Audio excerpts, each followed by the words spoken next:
Welcome back, STEM students, to Mampaisan's online classroom. Today, we're going to proceed with Module 5, which is all about Newton's laws of motion. So this one is the start of our discussion regarding dynamics. Previously, during our discussions with kinematics equations, motion in one dimension and motion in two dimensions, we are just discussing description. So papansin nyo yun. So those are part of kinematics. Now we're going to discuss or proceed with dynamics, wherein we analyze what causes motion, what causes specific characteristics or behavior of objects under motion. Okay? The objectives of this module are the following. Apply Newton's first law to obtain quantitative and qualitative conclusions about the contact and non-contact forces acting on the body in equilibrium. Differentiate the properties of static friction and kinetic friction. Apply Newton's second law to obtain quantitative and qualitative conclusions about the acceleration of one or more bodies and the contact and non-contact forces acting on one or more bodies. And lastly, solve problems using Newton's laws of motion. And then we're going to follow this outline as we discuss. First, who is Sir Isaac Newton? Then Newton's laws of motion, then contact forces, and non-contact forces. Now, this is part 1 of our discussion about Newton's laws of motion. Ang kasama lang dito would be who is Sir Isaac Newton and then Newton's laws of motion. For the second part, we're going to discuss non-contact forces and contact forces. Let's start with who is Sir Isaac Newton. Ayan. So, bakit siya may sir? Because he's born and he was living in United Kingdom by that time, and in the society where he grew up, uh, you will get the prefix sir, the title sir, if you become a knight, and you become a knight in United Kingdom if you contribute something great in the society. So in the case of Sir Isaac Newton, he was able to contribute to mathematics and the sciences, kaya siya nakagain ng title na sir. Here are some random facts about Sir Isaac Newton. He was born December 25, 1642 at Lincolnshire, England. In some sources, you will see that he was born somewhere in January, but during his time, there was a shift in the calendar from the Julian calendar, I think, to the Gregorian calendar. The Gregorian is the one that we use right now. No? And then he died March 20, 1727 in London. He's an English physicist, not just a physicist, but also mathematician. In mechanics, his three laws of motion resulted in the formulation of the law of universal gravitation. Okay, so he's a contributor of mechanics. Actually, he's considered as the pioneer. Okay. In mathematics naman, he was the original discoverer of infinitesimal calculus. That's why this calculus is actually applied in his discoveries in mechanics. No? Sobrang talino nito ni Isaac Newton.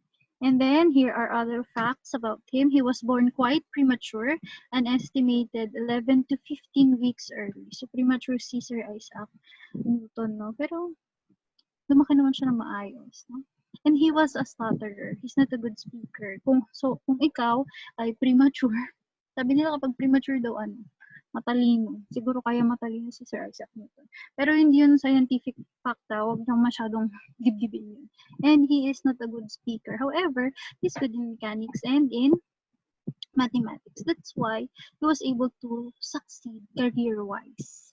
So that's Sir Isaac Newton. Now let's proceed with the laws he was able to formulate, which are called the Newton's laws of motion. There are three. First one, if I'm not mistaken, you've already heard this maybe during junior high school.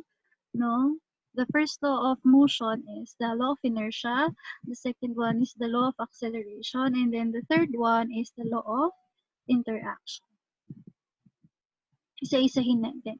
The first law of motion states that an object at rest tends to stay at rest, and an object in motion tends to stay in motion with the same speed and in the same direction unless a net force acts on it. Before we dive on in the meaning of this first law, let's discuss what force is. Yeah. When we say force, it's typically you will see in the textbook a push or a pull upon an object resulting from the object's interaction with another object. So it's a result of interaction of matter. No, kahit gaano kaliit pang matter yan, no, may force sa mga, di ba, sa chemistry nyo. You already know that there are forces governing the behavior of atoms and molecules and stuff like that, no? So mula sa pinakamaliit hanggang sa pinakamalaking bagay sa universe, there is force, there is interaction, no? It is a vector quantity with symbol F. That's the generic symbol for force, and its SI unit is Newton. Its standard unit is Newton, and 1 Newton is equivalent to 1 kilogram times meter per second squared. And it can be measured using spring balance. Ang itsura ng spring balance. Ganun, ayan. Parang yung ginagamit ng ano, no? Na nagtitinda ng isda na naglalako. Diba ganyan lang ginagamit? Mga rich kid, hindi yun maiintindihan. Pero yung mga bumibili ng nilalakong isda, ganyan yung ginagamit na pangtimbang. Isasabit lang yung plastic bag na may lamang isda para malaman kung tama na yung timbang ng isda. Yan, spring balance. Pero ginagamit siya talaga for measuring force. Here are the effects of forces, no? Forces gives energy to objects, okay, or transforms the energy in an object. Number 2, it accelerates an object. So, dun sa gives energy to an object, syempre, di ba, kapag may mga tao na less ang energy, no? If force is enforced, they gain energy. So, the gaining of energy is due to force, and then accelerates an object, meaning pinabibilis niya or pinababagal niya ang isang object. Pag hinarangan mo ang isang bagay, di ba, syempre titigil siya. So, nag-iiba ng na ang speed. Tapos, pwede rin naman na pag tinulak mo ng tinulak, no, bibilis na bibilis yung object. And then, number 3, changes the shape of an object. Ito yung mga high impact. So, for example, yung clay, hindi naman siya mag-iiba ng shape unless you applied force, di ba? Tapos, kapag nagkabungguan yung dalawang kotse, deformation was produced because of the forces acted upon each other of those cars, di ba? Yun. So, let's go back to the law of inertia. So, na-define na natin yung force. Ngayon naman, i-define natin yung salitang net force. Yan. Ano naman yung net force? Net force is all of the forces acting on an object together, meaning it is the sum of all forces acting together in an object. Okay? So, many times in a specific object, there are more than one forces acting on it, and their effects on the object must be added together so that we would be able to describe the motion of an object. Now, a net force is having the symbol of sigma F, that is in boldface because force is vector, no? And usually, di ba, in mathematics, we use the sigma to mean summation. Okay, so that's basically summation of forces. Kaya meron tayong Greek letter dito, ayan, that's the Greek letter sigma, which is usually used to denote summation. So, kung yung Greek letter na delta denotes change or difference, the sigma naman denotes the summation, okay? Or the total. Okay? So, when forces are balanced, ayan, yung forces mo can either be balanced or unbalanced. Okay, so when forces are balanced, no movement or change in movement occur. Meaning, yung object na nakatigil, hindi siya gagalaw, o kaya naman habang gumagalaw siya, hindi siya mag-accelerate. Okay? Later, ipapakita natin yun. Number 2, net force is 0.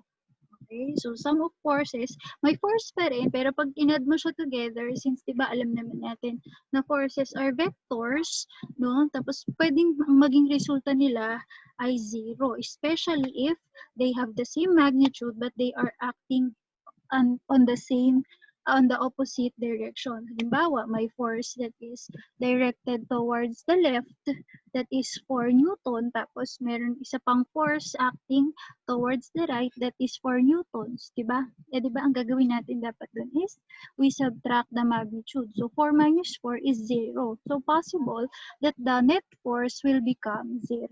Remember, again, net force is like the resultant of force, resultant force. Minsan tinatawag din siya sa ibang libro na resultant force. Okay? So, ayan, kapag balanced yung ating forces. Next naman, when forces are unbalanced, there is some change in movement. Meaning, mag-a-accelerate na siya. Either bibilis, babagal, hihinto, or biglang gagalaw, no? And number 2, net force is greater than 0 in terms of magnitude. Magnitude lang, no? Ibig sabihin, pwede siyang mag-negative. Remember, sa vector, kapag may negative, ibig sabihin lang nun is going towards the negative direction. Okay?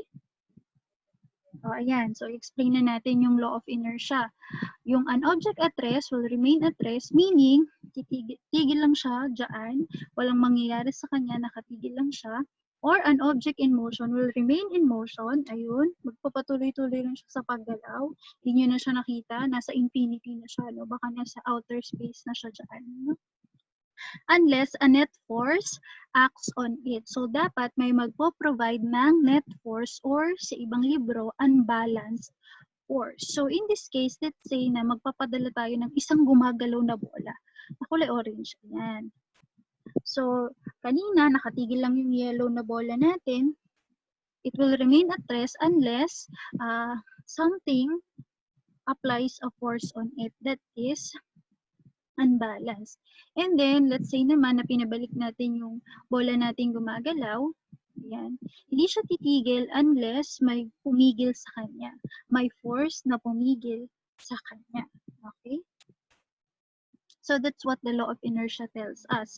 That the object has the tendency to stay in their current state unless a net force acts on them.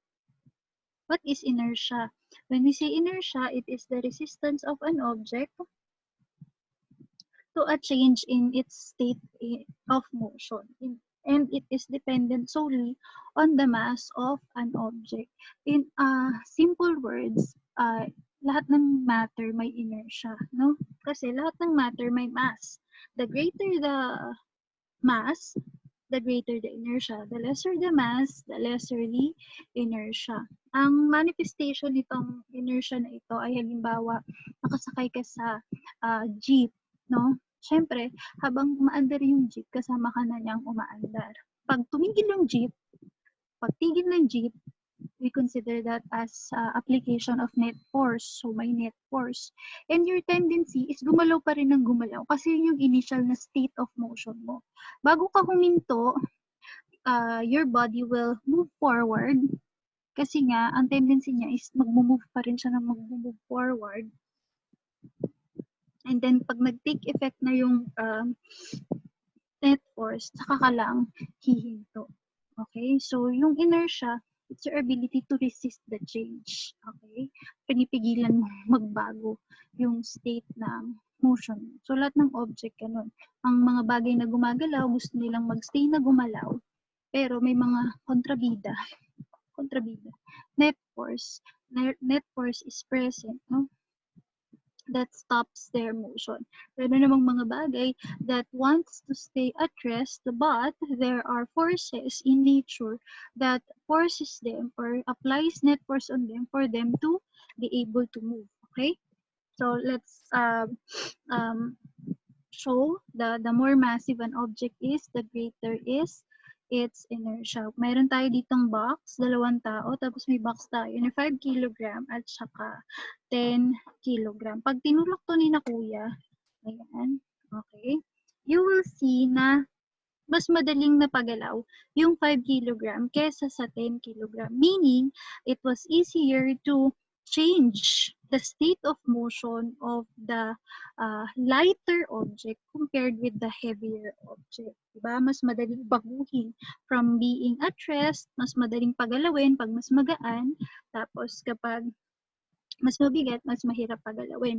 The same goes with, halimbawa, gumagalaw na yung bagay, tapos gusto mong pahintuin, no? So, mas mahirap pahintuin yung bagay na mabigat kaysa yung bagay na magaan. Okay? Tama? So, either ulitin natin, summarize natin ha.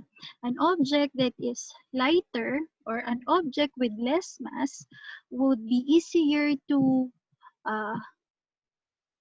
set into motion or easier to stop. An object that is passive will be more difficult to stop or more difficult to set into motion. Okay? Ma-observe naman natin yun sa everyday life natin, di ba? Ano mas madaling itulak, yung kapatid mong bata o yung ref ninyo? Siyempre, yung kapatid mong bata kasi maliit pa lang siya, no? Less massive siya compared sa ref ninyo. Okay? Pero huwag mong itulak yung ref ninyo at yung kapatid mong bata. Ha? Okay. So, if we're going to apply it in real life, one of the practical applications that is rooted from the concept of inertia is the wearing of seat belts. Kasi usually, di ba, kaya tayo nag-wear ng seat belt is habang umaandar kasi yung sasakyan, no, we are also moving together with the vehicle, no, yung kotse. So, kung pa-forward siya, ang movement din natin pa-forward. But there are times that the driver or us, kung tayo man yung driver, needs to suddenly press the brake. No? Halimbawa, merong nag-cut sa'yo na nasasakyan to avoid the accident. Kailangan mong i-press yung brake super suddenly, okay? Which creates large amount of net force. And your tendency, since may inertia ka, hindi ka agad magre-react. Pag tigil ng sasakyan mo, hindi ka agad titigil. Okay? Kasi yung force, in-enforce mo sa kotse mo. Kaya ikaw, parang late yung reaction mo, no? So, para kapag hindi ka nag-wear ng seatbelt, dire-diretso ka, there is a tendency, katulad dito, no? Hindi siya nag-wear ng seatbelt. Pwede siyang magdire-diretso dun sa anong tawag dito? Sa windshield ng kotse. Mas malaki yung magiging damage, no, kapag naka-encounter ka ng aksidente. So, kapag merong seatbelt, the seatbelt will provide you with net force so that from moving forward, you would be able to stop and hindi ka lulusot dyan sa iyong windshield. Yun yung purpose ng seatbelt, to provide you with net force so that you won't continue moving forward towards the windshield of your car. Okay, so always wear seatbelt. Let's have this short activity, net force or no net force, no? Ayan. So, meron ako ditong mga pictures in GIFs, and then your task is to say whether there is net force or no net force. Remember, pag there is net force, forces are unbalanced. If there is no net force, forces are balanced. Okay? Sorry, let's start ito. A jeep or a vehicle that is at rest. The answer is no net force. When the object is at rest, there are forces, meron pa ring forces acting on it, but the forces are balanced. And when forces are balanced, net force is zero, or in other words, there is no net force. Next. Ayan. So, merong car, tapos nagbabay na siya. And obviously, there is net force because from being at rest, the object started moving. Okay? Nagbago siya ng state of motion. Therefore, may net force. Next.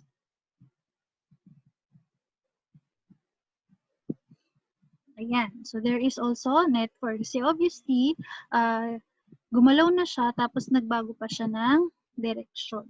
Okay? Okay, ito naman yung scenario, may values na tayo numerical. 10, yung dito, tapos dito 12. Okay, opposite. Remember, vectors yan sila, no? Dito 10, dito 12, no? So, obviously, hindi siya balance kasi kina Brian at Alisa, 10 newtons. Tapos kay Daniel at kay Maria, 12 newtons. So, there is still net force because although the forces are acting, sarap ang pinag-usapan natin dito, no? Although forces are acting on opposite directions, there is a greater magnitude of force which is the 12 newtons. Hindi siya balance. Ito. Yan. Huwag niyong pansinin yung pagtigil kasi kasama yun sa GIF, no? Paghintong konti. Okay. Why is it considered as no net force? So, ibig bang sabihin kapag no net force, dapat hindi gumagalaw yung object? No, that's a misconception, no? Ang object, gumagalaw siya, pwedeng no net force. How? If the object is moving but there is no change in speed or a change in direction. Halimbawa, itong truck moving at 20 kilometers per hour to the west. Okay? So, kung yun lang ang kanyang movement, although gumagalaw siya, there is still no net force. Again, pag hindi nagbabago ang speed at direction ng object, kahit gumagalaw siya, no net force pa rin. Okay? So, hindi porke no net force, hindi na gumagalaw yung bagay. Pwede siyang gumalaw but at constant speed and unchanging direction. Then lastly, ayan, ito yung pinag-uusapan natin. Si Kuya. May net force ba siya? May net force bang nag-act sa kanya o wala? No net force. Okay? So, although nag-exert sila ng force dito, since there is no change in the state of motion of this boy, there is still no net force acting on him. Okay? So, ganun gumagana yung net force. Okay? Ayan. Proceed na tayo sa ating second law. Second law is law of acceleration, which states that the acceleration of an object is directly proportional to the net force acting upon the object and inversely proportional to the mass of the object. If we're going to write that down as an equation, it would look like this. Acceleration, remember dun sa lesson natin about relationships, no? Kapag nasa numerator, the relationship is direct. Kapag nasa denominator, the relationship is inverse. That's why, sabi kasi dito, acceleration is directly proportional to net force, nasa numerator si net force, and inversely proportional to mass. Kaya nasa denominator naman natin si mass. From here, we would get sigma F, or net force is equal to M times A. A is vector, obviously, kaya siya naka-bold face dito. And then, to get mass naman, that's net force over acceleration. Diba? Ganun lang siya kadali. Ito lang tatandaan mo. Remember, net force yan, ha? So, we treat that as sum of forces. So, kapag may more than one force ka, you add them in a way that you add vectors. Let's have illustrations for the second law, yung pagiging directly proportional. Let's say that the masses of the objects are constant, para yung 5 kilograms. If these two boys would apply forces on them, ayan, mas malaki yung dito sa nasa taas kaysa sa nasa ibaba, obviously. Since that's the case, the 5 kilogram accelerated more compared with the one here below. Kasi mas malaki itong force na to, denoted by this arrow, ito yung F natin. Mas malaki, kasi di ba kapag directly proportional, mas the greater the force, the greater the acceleration. And then the lesser the force, the lesser the acceleration. So ito yung the greater the force, itong sa above, ito yung the greater the force, the greater the acceleration. Tapos ito naman, the lesser the force, the lesser the acceleration. Okay? Given that they have the same mass, the mass should be constant. And then, yung next clause naman, yung inversely proportional, yan, magkaiba na sila ng mass. Okay? And then, given that they apply the same amount of force, the one with lesser mass will have greater acceleration compared with the one with greater mass. So, dito naman, the greater the mass, the lesser the acceleration. So, itong nasa taas, ito naman yung pag constant yung net force, the lesser the mass, the greater the acceleration, and then ito naman yung the greater the mass, baliktad ulit, sorry. Ito sa taas, isulat natin, no, para madaling matandaan. Given that the forces are equal or constant, the greater the the lesser to eh. Sorry. Go back. Ayan. Saan ba yung eraser? I'm so sorry. Sorry mga dear. Itong pen ulit tayo. So, ito yung manifestation ng the lesser the mass, the greater the acceleration. Ayan. Okay? Kasi mababa yung mass niya, 5 kilograms lang, pero mas malaki yung naging change in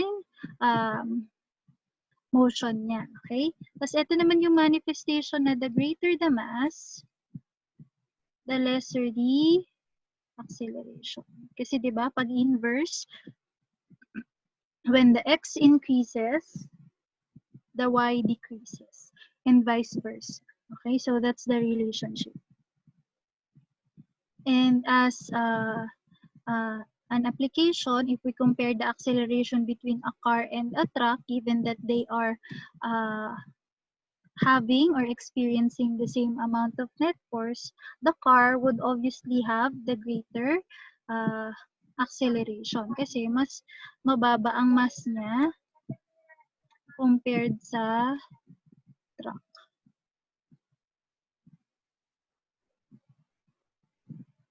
Okay? Yun lang.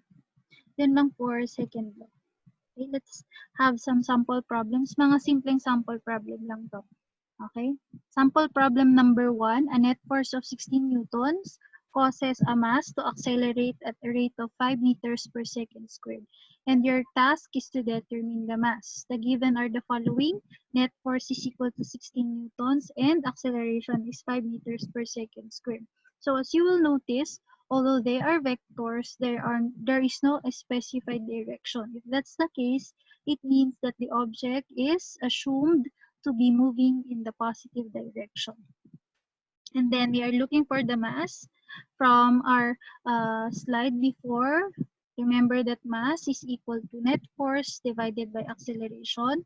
Substitute and your answer would be 3.3 kilograms. Okay? Next.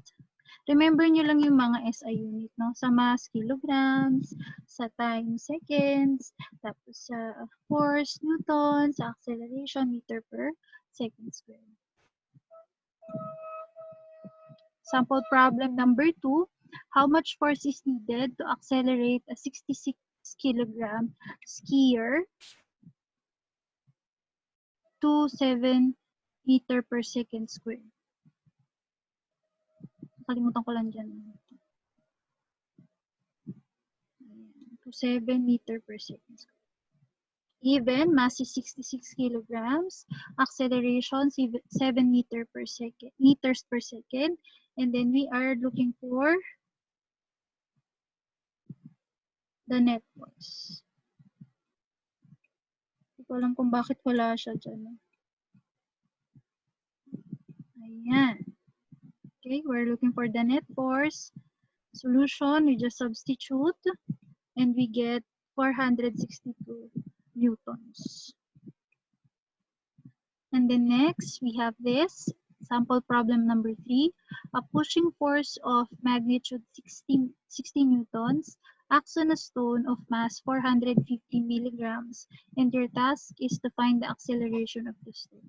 Yung given natin, and we converted the mass into kilograms because it should be in SI units. Laging SI units kasi si Newton, itong unit na to is based on standard units. So kapag problem solving for forces, always convert everything into standard unit. Okay? You are looking for the acceleration. Here's the equation.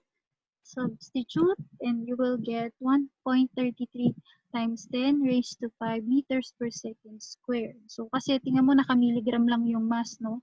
Tapos ang laki ng force na in-exert. Kaya sobrang laki rin ng kanyang acceleration. 100,000, no? Okay. Next, let's have some activity. Activity number 2, accelerating or not accelerating. Yan, so ganun din. Ito yung examples natin kanina dun sa unbalance and balance. Ito lang yung clue dyan, no? If the forces acting on it, if there is no net force, it is not accelerating. Ito yun, no net force, not accelerating. With net force, it is accelerating. So, kanina, ito ay no net force. So, obviously, it would be not accelerating. Okay? Ito naman. So, kanina, ito ay with net force. So, syempre, obviously, it is accelerating. Ulitin ko, if there is no net force, not accelerating. Okay, acceleration is 0. Tapos naman kapag with net force, it is accelerating. Acceleration is greater than 0. Ito naman. Kanina ito ay with net force din. So therefore, it is accelerating. And then, ito kanina, net force din to. So ito ay accelerating. The rope will be accelerated. And then this one, kanina no net force to, so not accelerating. Hindi ibig sabihin porke accelerating, gumagalaw ha, huwag isipin na gano'n. Lagi niyong isipin na kapag ang object, kahit gumagalaw siya, pwede siyang nag-accelerate at pwede hindi siya nag-accelerate. Okay? And then here, ayan, obviously, no net force din to kanina, so the boy is not accelerating. Ito yung focus natin. No? Okay? The one that experiences the force. And then the last law na, ayan, for every action, there is an equal and opposite reaction. Ito yung laging sinasabi na kapag sinampal mo yung kaklase mo, nasampal ka rin ng pisngi niya. Diba? Ayan. So the mathematical expression for the third law is the force of A on B is equal to negative force of B on A. Ano ibig sabihin nun? Equal yung pag may tinulak ka, halimbawa ikaw si object A, ikaw si A, tapos tinutulak mo si B. Okay? Kung ano man yung in-apply mong force bilang ikaw si A, dito kay B, yun din yung force na i-apply niya sa'yo, B on A, same ng magnitude, pero opposite ng direction. So, kung nag-apply ka ng 40 newtons to the right, ayan, ang marireceive mong force ay 40 newtons din, pero to the left. Okay?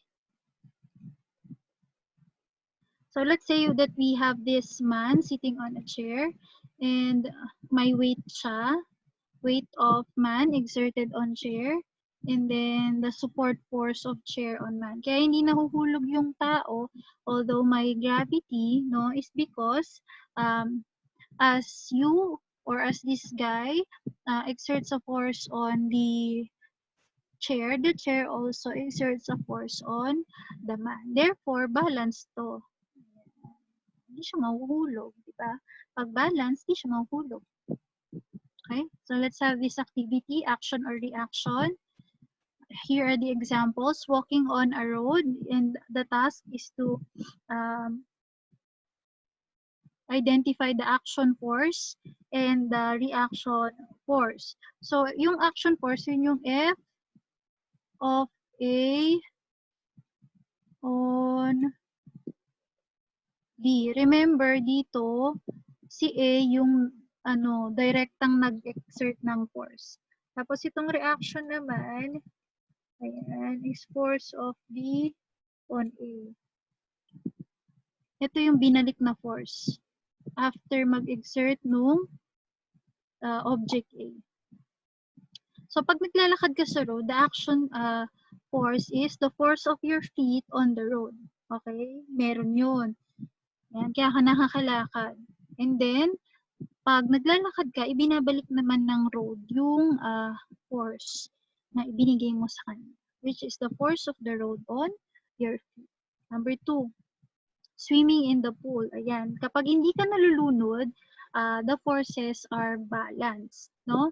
Meaning, your action, force of body on water, the force that you exert on the water is equal to the force that the water exerts on your body. Pag nalulunod ka, ang nangyayari, it's either bumababa yung force na ini-exert mo dun sa water or tumataas masyado yung force na ina-exert mo dun sa water. Hindi siya nagiging balance. Okay? Next, pushing a wall. The action is, of course, ikaw yung nag-push. So, the force of your hand on the wall, and then the reaction is the force of the wall on your hand. That's all for part 1 of Newton's laws of motion. Medyo mahaba, pero okay lang yan. Carry nyo yan, no? Up next, we're going to discuss part 2, including the contact forces and then the non-contact forces. Thank you for listening and see you on the next video.